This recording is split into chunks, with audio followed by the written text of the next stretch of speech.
Hey everyone, how you going? And welcome to a weekend reading vlog.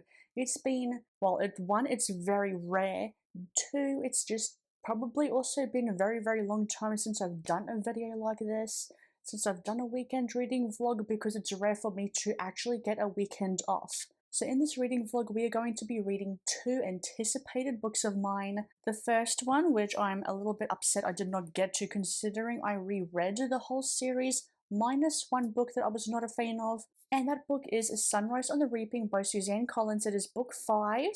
Book 5, is it? Well, it's one of the prequel books to The Hunger Games, and I recently-ish reread the Hunger Games trilogy in preparation for this, and I was going to do like a whole video about me rereading the Hunger Games and then reading this one, but I just did not get to doing that, sadly. But we're going to be reading this. It's Haymitch's Games. And the last one that we will be reading is Atmosphere by Taylor Jenkins Reid. This one is her newest one. It takes place in the summer of 1980, and it's about space and women. I think it's LGBTQ, so I think it's sapphic.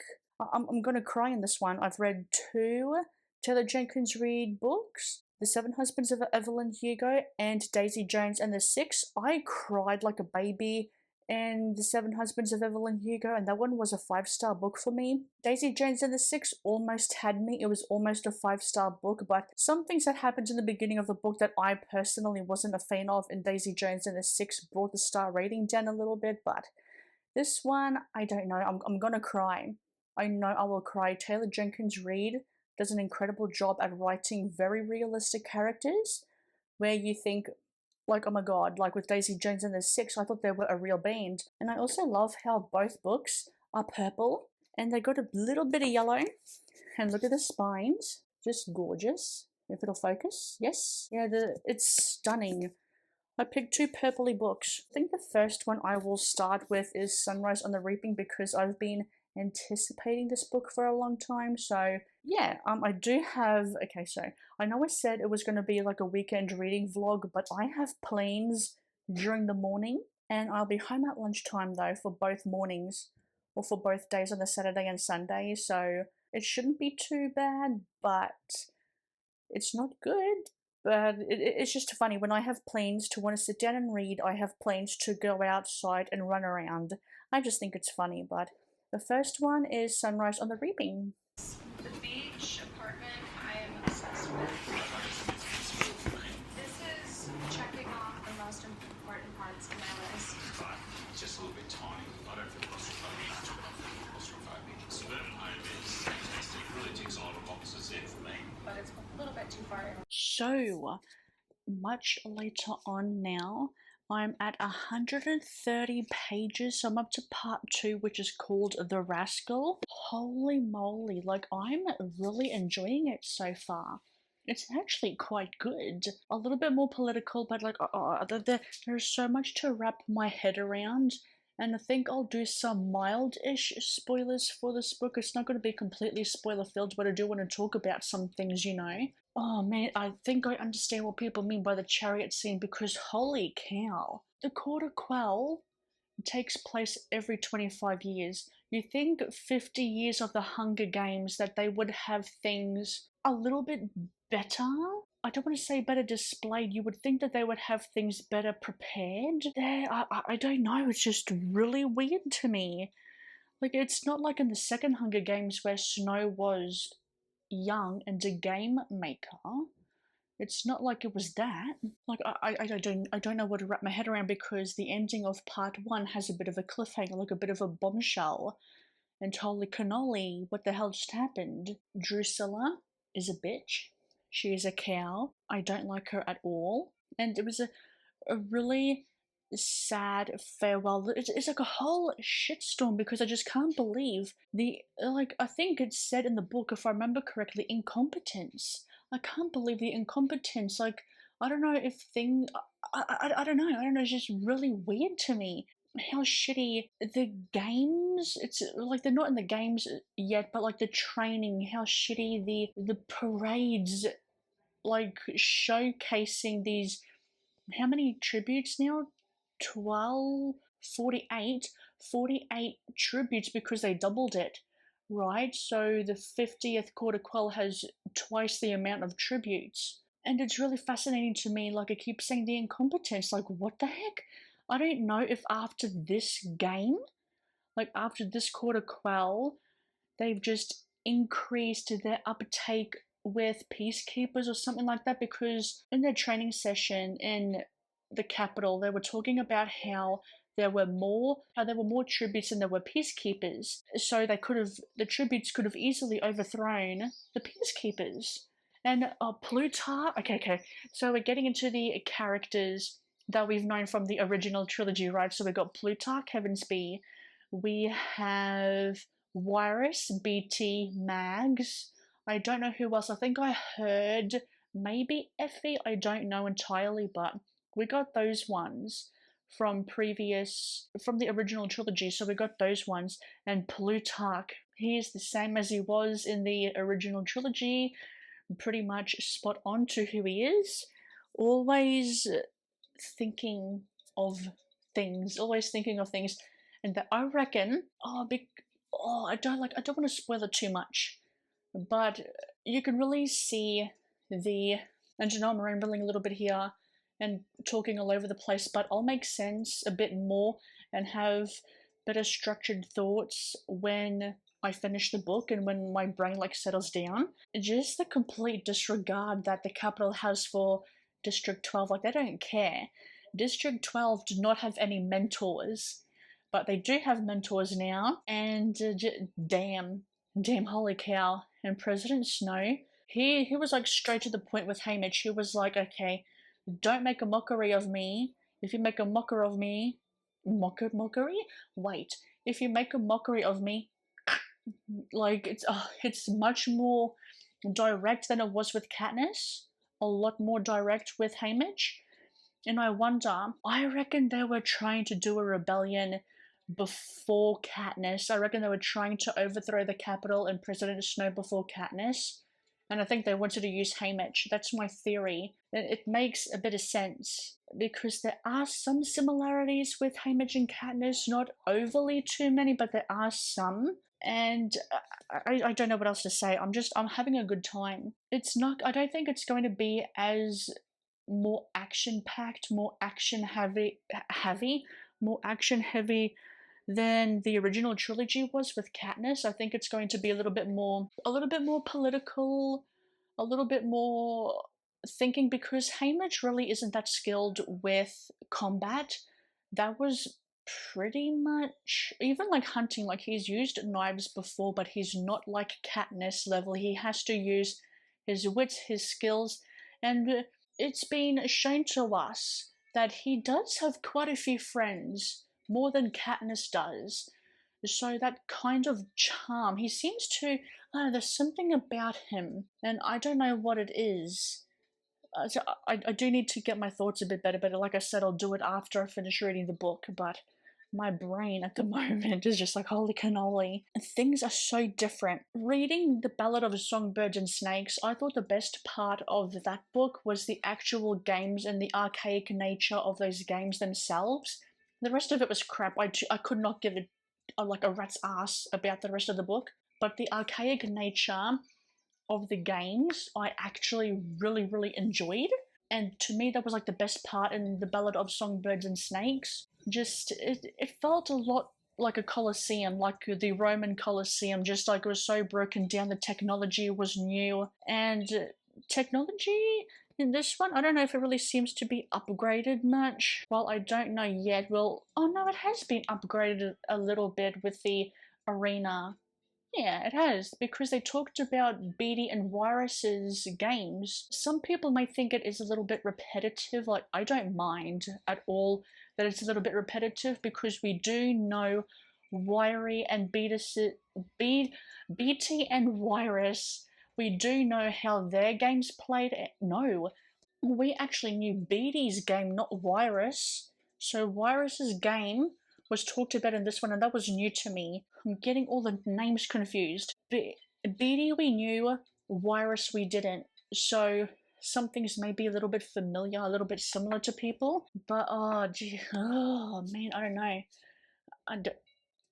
I'm gonna give my brain a bit of a break now from just reading the ending of part 1, because I need a bit of a break from it.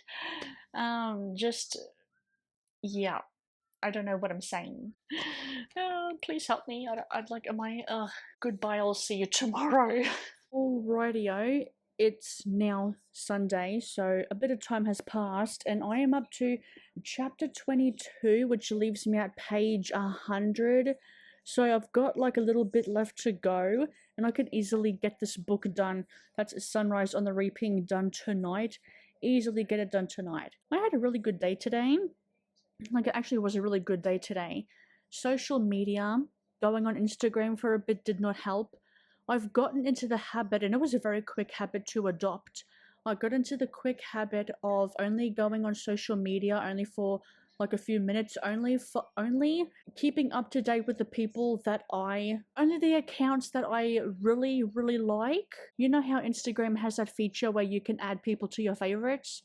I've got a few people on there that I add to my favorites, and I just follow them, and I just look at that only for a few minutes. Once I've reached the end, I'm like, yep, okay, I'm good. Sometimes I'm on there for a little bit longer looking at other stuff, and I'm okay. Like, especially if there's like funny things going on, if it's like for like entertainment, then yeah.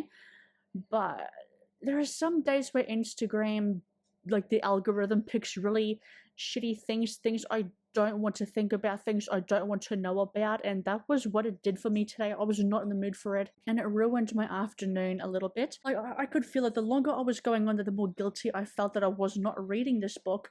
I don't know what the rating is going to be for this book. I am enjoying it. I think because the fact that I'm so used to Haymitch being drunk, that it's so weird seeing him as a teenager and not being drunk. It's so funny how he said he's not much of a drinker, and like all of that's just going to change. He's definitely been through a lot. I don't know what else to say. Like, I do want to keep a lot of my thoughts for later when I finish it. Being Sunday and this being a reading vlog for the weekends, like a weekend reading vlog, it means I haven't had the chance or the time to get to Atmosphere. I'll see how I go. I may extend it to Monday, to tomorrow, so I can read this book entirely. Or I may read this after, and my microwave just pinged someone dinner's ready. I might get to this book after Sunrise on the Reaping, because I don't think it'll take me long to read Sunrise on the Reaping at all. I only have like over 100 pages left. That's my update. Yeah, I'm gonna eat, shower, sit on my ass, read the rest of Sunrise on the Reaping, watch a bit of TV or something, watch a bit of entertainment, maybe get a bit of a head start on Atmosphere by Taylor Jenkins Reid. It'll be a fun time.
Finished Sunrise on the Reaping, and I don't know what star rating to give it. I am very confused, very conflicted, and I don't know what to give it. And none of the reviews I saw online helped me make a definitive answer. There were some issues I had with it, but I think the issues were that I needed some things to be explained a bit more. I had forgotten a little bit that Haymitch's games were going to be set up. Like, he was going to be set up. It's maddening. It's absolutely maddening. I was like so mad, so furious, so conflicted. I definitely understand why Haymitch has now has a drinking problem. Like you could imagine from before in the Hunger Games, like the original trilogy, but knowing what he went through, it's like, oh my gosh, oh my god, yeah, I completely understand it. I did get teary-eyed a little bit. It was a little bit upsetting and also a little bit shocking. And it was just like, bam! I was like, oh, okay, we are going there. I wasn't really expecting it because, in a way, I feel like Katniss was a bit spared with deaths of her loved ones, except for Prim. But for others, like Peeta, her mother, Gale, Snow would have killed them all. He would have murdered them all. And it was just, oh my god. All the tributes have had it tough. I think Haymitch may have had it just a little bit tougher because he's literally lost so many people. I'm not saying Katniss didn't, but oh man, and the way that the games were then edited, it was like, what the hell? Like, they didn't show this, they didn't show that at all. It's like it's perspective and how they want you to be viewed as. It was like, oh my god, it was so maddening. And he was put in this cage kind of thing. And I was thinking to myself, what the hell? Like in the after party, like the Victor party, what the hell was that gold cage about? What the hell? Is it because he was like a rascal? Like he was seen as a rascal. He presented himself out to be a rascal and, oh, look at all, I'm a rascally little thing and I deserve to be locked up for all my rascally things I've done. Just, oh my god, I don't know. Or maybe it was Snow's doing. I mean, it really was Snow's doing, wasn't it? You know, I was thinking about it last night and it kept me up a little bit last night, thinking about it. Look, I had a good point that I made to myself last night. Do you think I can remember it? No, I can't remember it. Something to do with Haymitch being set up. Oh, yes! It was the way that the arena was designed, the way the arena was presented, and I think that's why he was set up a bit more, because I think Snow knew all along, I don't know how, but I think he knew all along, and I was correct in the fact that oh my god, my camera battery, anyway, and I was correct in the fact that they wanted Haymitch to be what Katniss was. It's just that Haymitch was a little bit more unlucky. And it was also, I really liked the fact that people weren't who, especially Macely. I think Macely had a little bit more, she was a little bit more of a complex character. She seemed like she was going to be the princessy type, but then she turned out to be someone who really stuck to her guns, that kind of thing. And they all needed each other. The reason why Haymitch in the original Hunger Games, I think the reason why Haymitch was so persistent on Peeta and Katniss to have allies, because he knew the importance of having allies. He knew that importance. Like, I'm not saying I'm happy with how Haymitch's games went because he went through a lot, but also at the same time, no, I'm not happy with how it went because it was so heartbreaking towards the end. And actually, you know how Snow was kind of like getting slowly poisoned to death? Well, it was really a little bit more brutal in this one. He wasn't as, he was actually vomiting quite a bit. He wasn't as sickly in the original Hunger Games as he was in this one.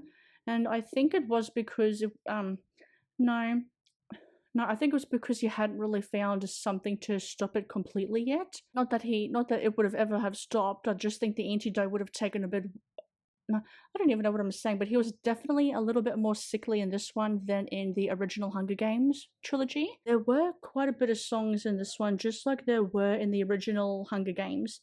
There were definitely quite a bit of songs. I actually really like songs and poems in a book. The one song that I absolutely detested was the Quoth Raven Nevermore, that kind of Shakespearean sounding kind of thing. I could not stand that at all. I was like, oh my god, this is driving me frickin' nuts, driving me bananas. I can't read this thing. I finished this over the course of Saturday and Sunday, which means I did not get a chance to read Atmosphere. I want to try and read this in its entirety today. I've had a look at the chapters and they look pretty short, so I think it can be done. And also towards the end, you really get to see, like, Haymitch wanted to stop it. He wanted to stop it for Lenore, his love. I do think there is some sort of heart, some sort of love in him. It's just that he ended up having to push people away because he felt so much guilt at the fact that he couldn't save the people that he loved in the arena, not even his family in District 12. He could not save them, and just that being so racked with guilt was really heartbreaking to see.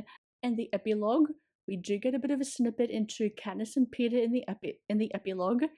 And damn, I was not expecting that epilogue actually, but I really enjoyed it.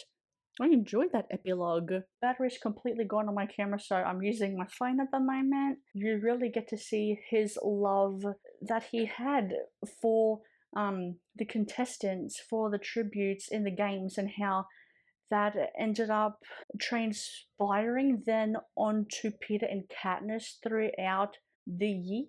Throughout the years he would have had other tributes. And I think he would have done his best, but I think it would have been so hard for him in the first few years because of being so racked with guilt that he thinks that he just can't do it, and that's what has driven him to drink.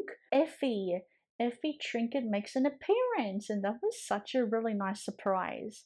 She was actually a little bit different. She's a bit younger. She was a little bit more. She was not like Drusilla. Let me tell you that Drusilla was an absolute cow. She, like Effie, yeah, she had her moments in the Hunger Games, but like she was good in this one. Like she was really good. God, I think I'm running out of things to say on this. I just seeing what Haymitch went through, knowing that his heart is definitely in the right place. It's just being so racked with guilt and the emotional, physical, and mental trauma that he went through with his games has then led him to believe that he can't do it, and that's why I think I know it's a struggle for him to actually help these tributes, to mentor these tributes. And there is a bit of a, oh my god, my arm, and there is a bit of a connection. Oh, there was some interconnectedness that I was loving towards the end. We get it, we know who Katniss's father is. Holy, that was a nice surprise. We know who Katniss's father is, and we know his name, and we know his ties to Haymitch. If you know what I'm talking about, you know what I'm talking about. Ooh, there was also some interconnectedness between Lucy Gray from... Hello, darling. Yeah, I'm busy. Oh, dear mother. Anyway, yes, there is a bit of a connection between Lucy Gray from The Ballad of Songbirds and Snakes and Haymitch's love, Haymitch's Lenore Dove. Holy moly, I really enjoyed that interconnectedness with all the characters. I think I made a bit of a boo-boo earlier on when I was reading this book, when I said that it was the second Hunger Games that Ballad of Songbirds and Snakes was taking place, but it's actually the 10th. Not the second, the 10th. So a bit of a boo-boo there. I reckon they were keeping an eye on Haymitch because Plutarch himself, like Plutarch is Plutarch. You don't know, well, he's like so cryptic. Like he says that he's with you, but then like I understand he has to save his ass as well. Like he has to save himself and not appear to be too treasonous or treasonous, whatever the frickin' treasonous. Yeah, that sounds right. I don't know about my rating. 3 sounds too harsh. 4, I don't get those feelings. But maybe it's the subtleness. And, oh yeah, that's where I was going before. Plutarch had said that he has a friend in District 12. I reckon they were keeping an eye on Haymitch. I reckon they were keeping an eye on all of the kids that were of the age of the reaping, or of the age in the reaping. When they saw Haymitch, I think they were like, yep, he's kind of like our Mockingjay almost kind of thing. And it was definitely sloppily done. Like they were just, do I say, no, it wasn't sloppily done. They were just unlucky. I think they rushed it. I don't think they had the time. You know me talking about it. I think I may have to give it a 4-star. I don't know entirely. I want to sit on it a little bit, but just there's so much subtleness, so much that you can read in between the lines of. But there were some things I would have liked to have had explained a bit more, especially with Haymitch being set up. That just, I needed that to be explained a little bit more. Or maybe it is because of the way that the game, I'm sorry, that the dog wants to go out and every door is locked because of all the construction noise. I think because of the fact that, come on Maggie, let's go. I think because of the way that the arena was designed, that the way that the arena was designed makes me believe that Snow and the Peacekeepers were definitely keeping an eye on everyone so that a rebellion won't start up again. I have to get a head start on Atmosphere, wherever the book is. I want to go out, get coffee, and read this so I can get a head start and read it in its entirety. Yeah, that's my thoughts about Sunrise and the Reaping.